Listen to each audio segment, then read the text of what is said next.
explications de Frédéric Yop et Édouard Blaise. Dans ce laboratoire, le procédé pour fabriquer le vaccin contre le virus de la grippe est le même que dans l'industrie pharmaceutique. On injecte le virus dans des œufs, puis on le laisse se multiplier. Vient ensuite l'étape de l'extraction des antigènes vaccinaux.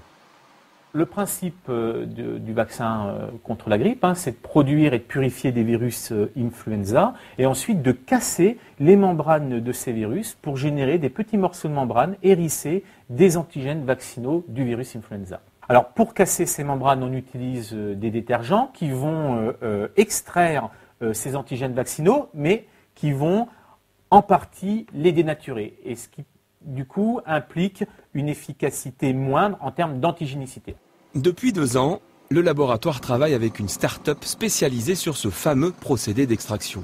La petite entreprise a mis au point un nouveau détergent pour casser l'enveloppe des virus, un produit qui pourrait d'ailleurs facilement remplacer les détergents couramment utilisés par l'industrie du vaccin.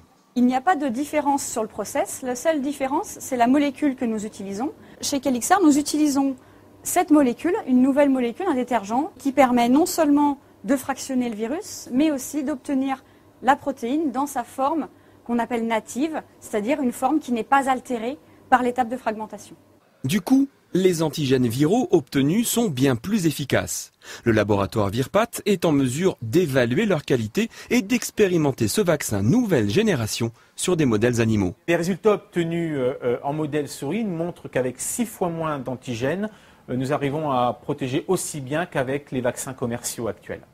Un vaccin antigrippal aussi efficace que ceux d'aujourd'hui, mais avec une dose moindre et peut-être aussi avec moins d'effets secondaires.